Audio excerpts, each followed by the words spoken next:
we're going to open our shell back up again. That was this one. There it is.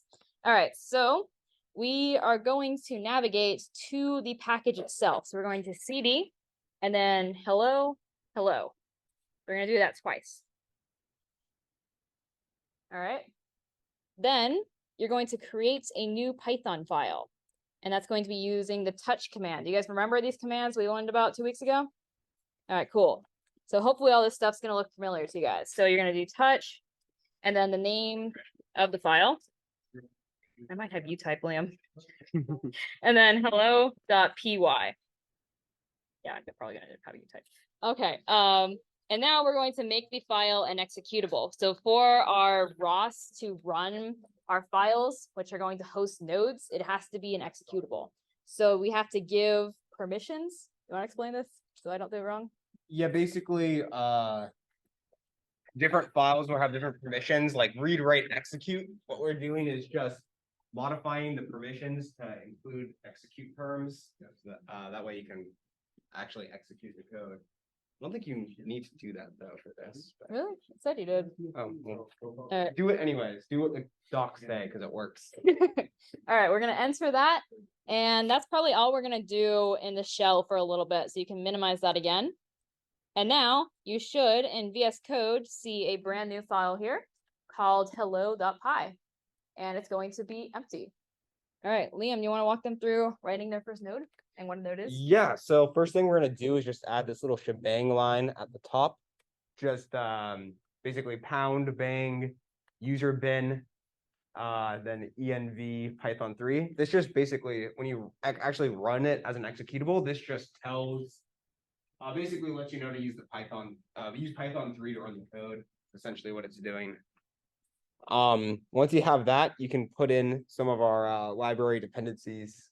We have RCLPy, and we're also importing node, which is important. Nodes are important, right, Orion? Oh yeah, those are awesome. Yeah, nodes are important. So yeah, once you get that, we're gonna go ahead and start. Put it in the file. Oh, I'll actually put it in there. That would be a good idea.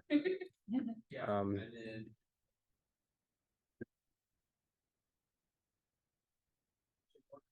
Cool. And once we have that in, it should look something like this on your screen. We're gonna go ahead and just put the main function in the file. This is how Python looks. If you don't like it, I'm sorry. But yeah, do you want to explain why we have this if the name equals main thing? Yeah, I'm not going to explain this well. It's been a while since I learned this, but basically in Python, each file is given this name underscore. Wait, Tio, you know this. Yes. Do you want to explain it? Why do we have to do this? It's just Way to run the code. Well, because the reason why is because there's no main methods in Python. Python just runs top to bottom. Yeah, you just run it top to bottom. Name is the yes. I can help it. Can you explain that? There are two ways to execute a Python file. One is by just typing Python and name of the file on the command line. The other is through importing that file as a module. When you run the file from the command line, the magic variable name gets set to underscore underscore main underscore underscore, and when you import it, name becomes the name of the package, which is going to be hello in the event of hello.py. So this is a way of doing different things based on how the code was run. If it's imported as a module, that doesn't happen. If it's executed from the command line, that does happen. That's why, what he said. Kind of weird that way, but That's how Python is. And you gotta stop worrying and learn to love the Python. You're welcome to talk. Yeah, I haven't learned to love Python yet. But anyways, once we have that, right now this is gonna do nothing. You'll see this pass here. It just means the main method doesn't do anything, which is pretty boring. So what we're gonna do is just add in these two lines here. So you'll see rclpy.nits and rclpy.shutdown. This basically just starts up ROS communications and then shuts them down. Pretty much anything that's going to be talking to ROS or running any nodes is going to need to be initialized and shut down. So we're going to go ahead and just delete pass and throw in that code. Again, make sure right here, you'll see it's not indented. This is bad. Don't do this. You want this to, you need to have the spaces there for this to work. Because otherwise Python will think that's not in the main function. Need 4 space. Well, this is how the README is. This is how we're doing it. How many of you are completely new to Python? Yeah, so for those of you who are completely new to Python, white space is syntax in Python. Whereas you might have been used to your C or Java programs, you kind of indent things so they're nice. In Python, that's syntax.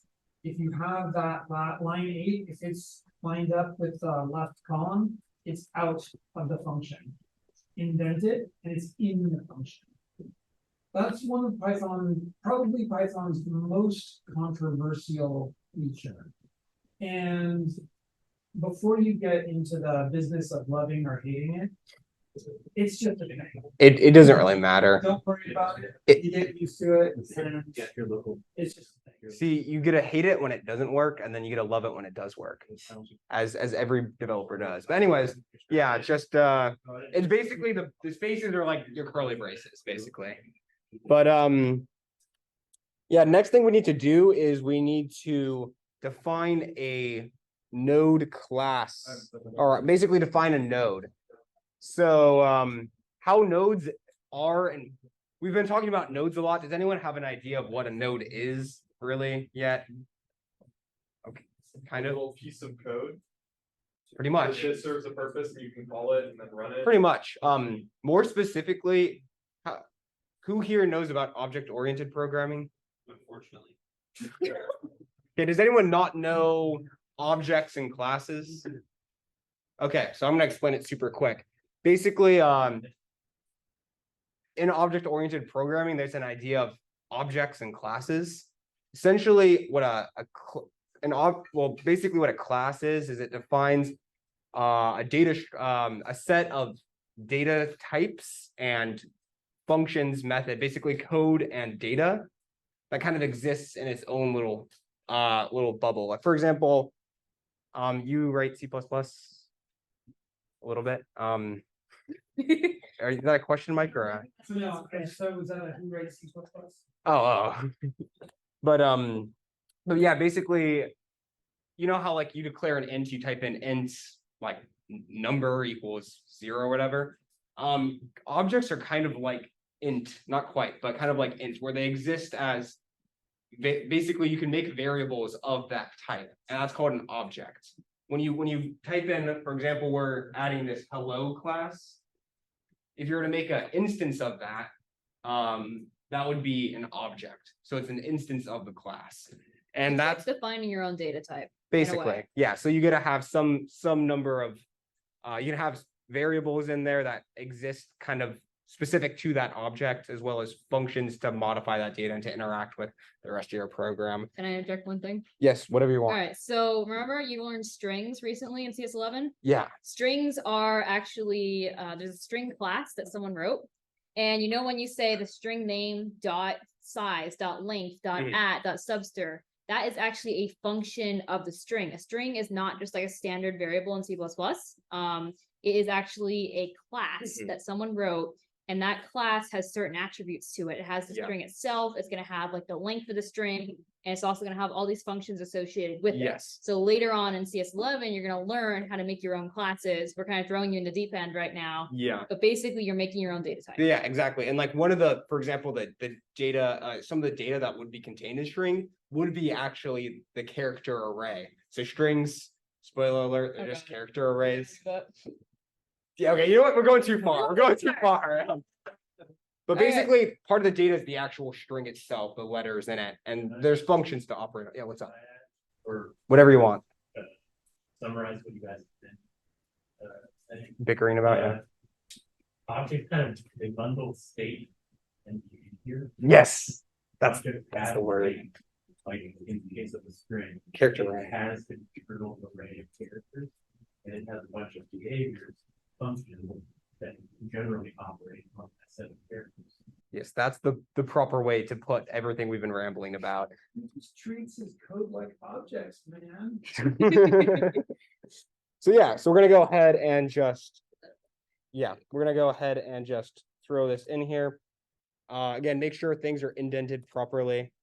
Otherwise they won't work. But yeah, inside each class, what we're gonna have is this constructor called a init. Basically a constructor, just when an object is created of that class, it just tells Python what steps to do when you create it. So we're going to be using that a little bit later. Going down back to main, in between init and shutdown, RCLPy init and shutdown, we're going to throw in this line here. Just node equals hello. Again, we're just creating a new variable called node, or an object basically, and we're setting it. We're basically instantiating this class here. You can see that these little parens here, this is a function, this is the constructor there. So yeah, we're basically just making a new node object, a new hello node specifically. So yeah,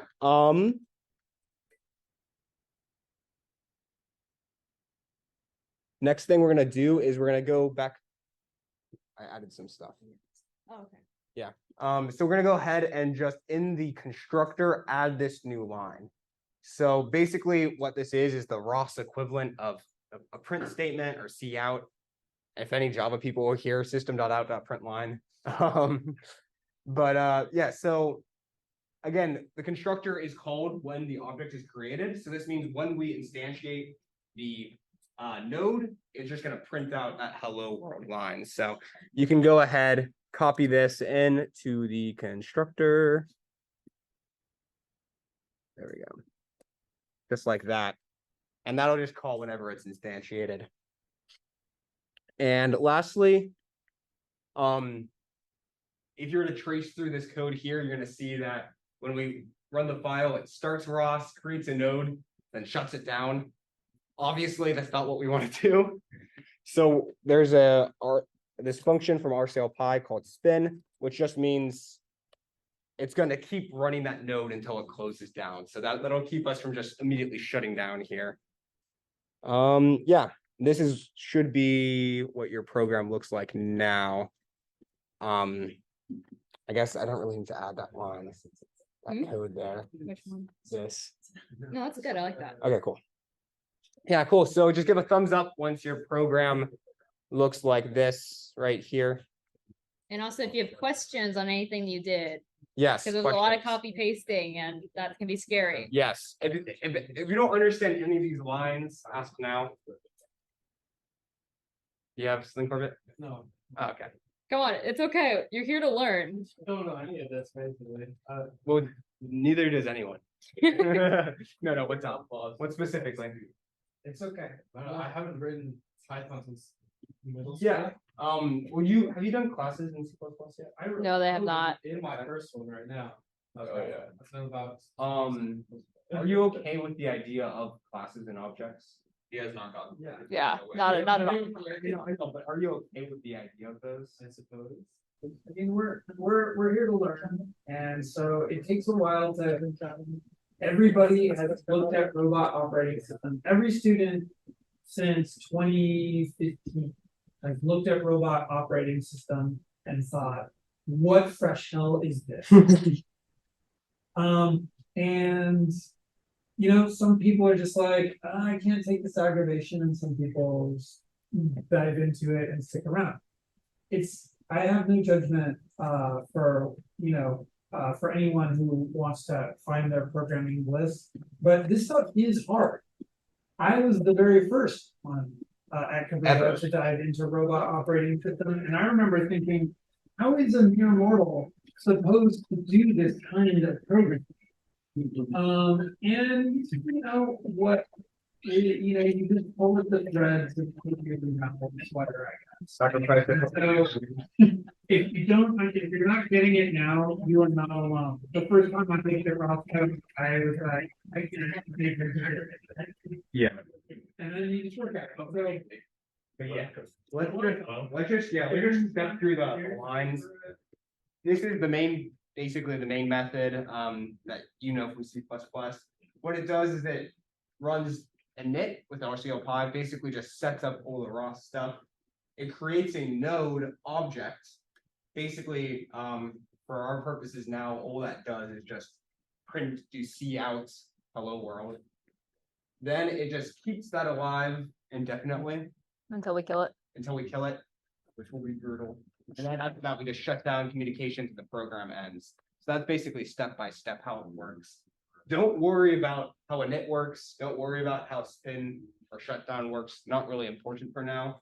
Pretty much all we're doing is using this get logger function, which is going to be printing out that string hello world, and we're going to be instantiating that class. So it's basically the same as think of this as just doing like string like hello equals hello. That's basically what you're doing here. But Python's dynamically typed.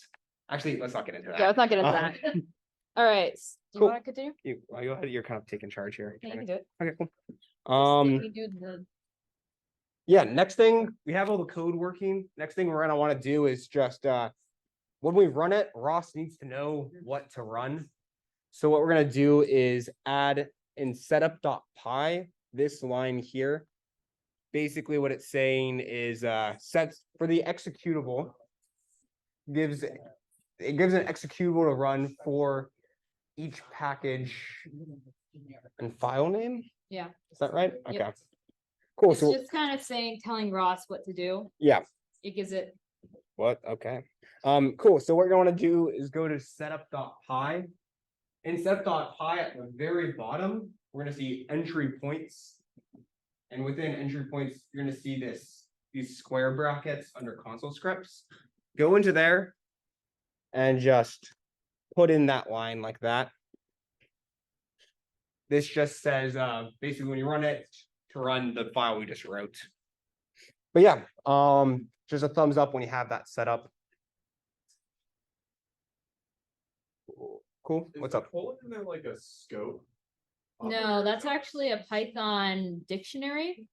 So it's basically, you know how when we have like a list, you index things by indexes, like every element in that list has a number. Yeah. In a dictionary, you can kind of give every element a name. Oh, okay. In a way. So it's basically saying that there's going to be an element called console scripts. So if we ever want to find what's in this part of the dictionary, rather than saying entry points. Wait, you're talking about this colon or this? I'm talking about the colon right there. Oh, that colon. Oh, sorry. I thought you meant this colon. Yeah.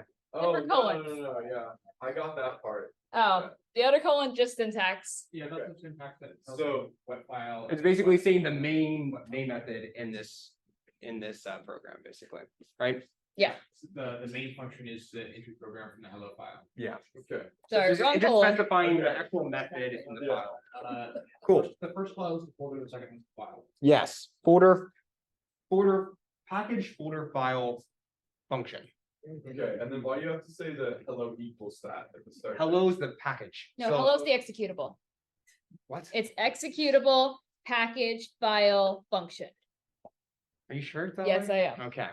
Hello Orion's nodding. is the executable. So when you do a ROS2 run console scripts hello, it'll run the main function. Yes. Oh, I see the, okay. Yes, this just tells you for which executable. to run. There's also the Yes. comment right above it in the readme. That's true. Yes, this says it here. Really, it makes sense that it's a package. Oh well. Anyhow, everyone's caught up on that now. Yeah, ish. But you at least have this in. Okay, cool. We're gonna go back to the shell. My favorite. It's up here. It's just not being No, shown. no, yep, no. What? Yeah. What are you doing? I'm getting you your shell. Oh, cool. So what we're gonna do is we're gonna go back to the workspace directory. So you can do that by doing all these dots. If you don't know, these dots are just saying the directory above. So we're saying the directory above, the one where we're currently at.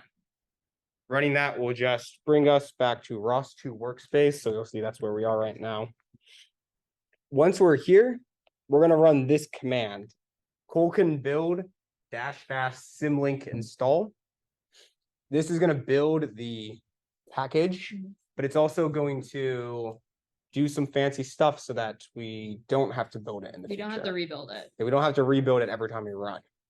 Yeah, Python, you can like edit the files, so it adds a bunch of files around it to like do all the raw stuff, but then your actual files themselves are symlinked. And so if you edit your file and save it, no big change will happen and you don't have to rebuild and you just keep going.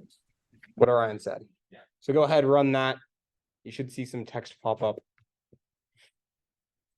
Next, we're just gonna source the bash RC. Basically, yeah, just don't worry about this one. It's basically refreshing your bash RC.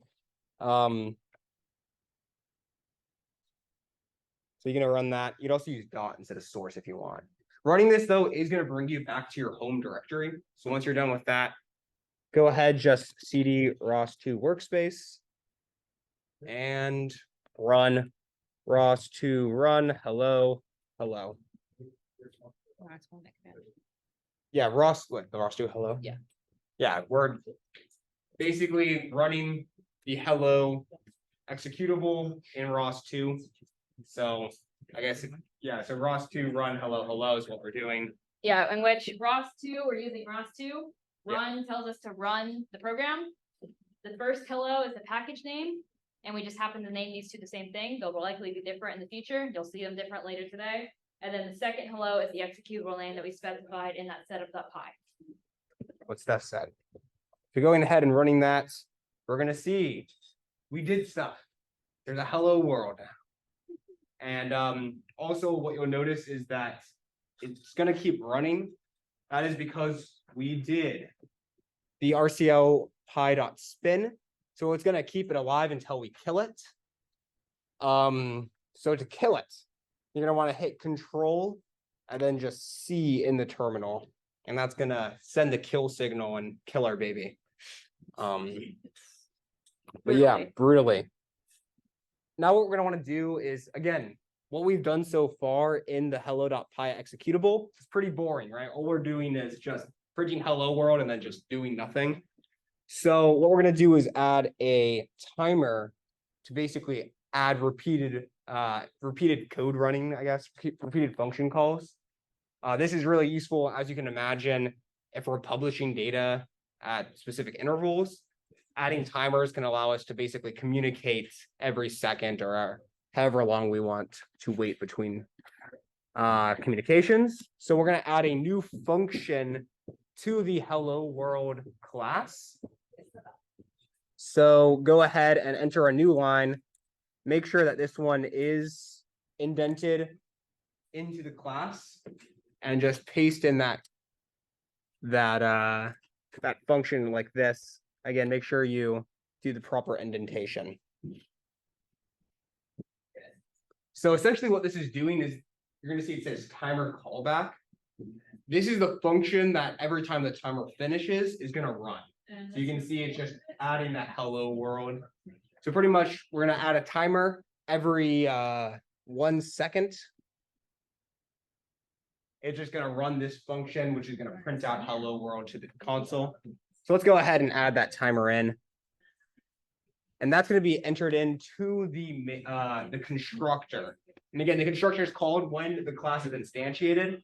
So running the constructor is going to start the timer, which will call this function every 1 second.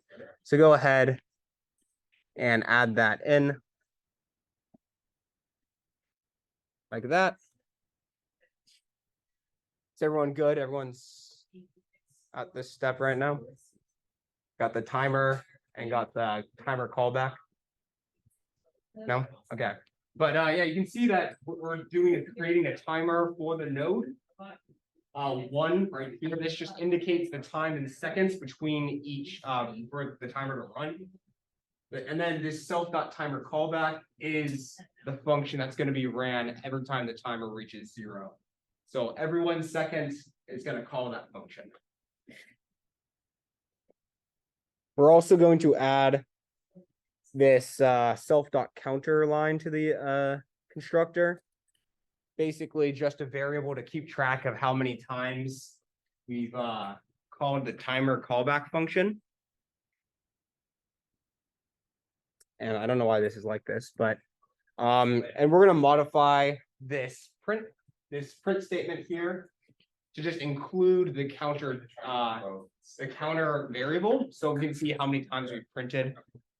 Or basically also the time in seconds. So let's go ahead, just remove this line here and enter in that new logger. And after each time we call this, we just want to increment the counter. So we can add this self counter plus equals 1. C++ people, I'm sorry. There's no plus incrementer in Python. So you're going to have to suffer and type plus equals 1. I'm sorry. You found this out last night. I found it out last night and it disturbed me. That's one thing you also have to answer for, Mike. Oh, never mind. I was complaining about the no plus incrementer in Python. So you have to write a whole extra character. It's horrible. Your code's going to be inefficient. There's no increment operator in Python. So you have to add I didn't know till yesterday. You have to add an extra character. It's horrible. Oh, no. It's a whole extra character. Your code's going to be so slow now. Just from class. Fortunately, you can use Yeah. range generator instead. Sure. But yeah, anyways, now that we're done, we're going to run this again. What should be happening, you can see, is we're starting up ROS. We're instantiating the node or the hello node, which runs this constructor, which is going to create a counter integer. It's going to create a timer object, which every 1 second is going to call this timer callback, which will print hello world and the current count, and then increment the counter. So you know, pop up the shell again. What is that F character in here? That is an F string. It basically allows you to, with I don't really know how F strings work, Mike. Is that the variable? See how the variable is inside the curly brackets? Yeah. Without the F, that would be taken literally. Oh, okay. So you can hear that it's modifying the quote. Okay, gotcha. Yeah, I think so. So does I- that mean like function string? Is that what that format? Sure, yeah. I got it. So in this, I think it's similar to the printf function from C or C++, right? I think F might also be. But Yeah, but it's yeah, this. yeah, it allows you to kind of mix string and Okay, I know Yeah. what you're talking about now. Yeah. then you don't run in C++, which is why you end up having arrow stuff. Yeah, the insertion operators. Yeah. Some things like Java, you can just use plus in print line. You can use plus, Java. but that just because it handles it all on the back end. Java. Arse with an R, by the way. Yeah, I mean, Java, you have to have different. You have to So have it gives us different cases where you. Well, anyways, not important. Basically, yeah, it's just formatting a string so we can import that variable into the output. Cool. And then we increment, and it is going to repeat that until we kill it. I'm sorry, you're going to kill 2 people today, or two nodes. So yeah, once you guys are done, is everyone caught up with this line? I mean, no, I read your part because I think other stuff. Okay. Corbett, are you good, or? I don't know. Does your code look like this? Cool. So yeah, once that's all good, you guys can go to your shell and just run that ROS2 run hello again. And you should see that we're outputting hello world and that counter variable we were talking about before. Is everyone counting in ROS? Can anyone not count? Cool, so everyone's counting. Cool, so yeah, again, go ahead, kill the node with Control C. Another death. There'll be many more. Cool, yeah, so we're done. We finished our first node that does stuff.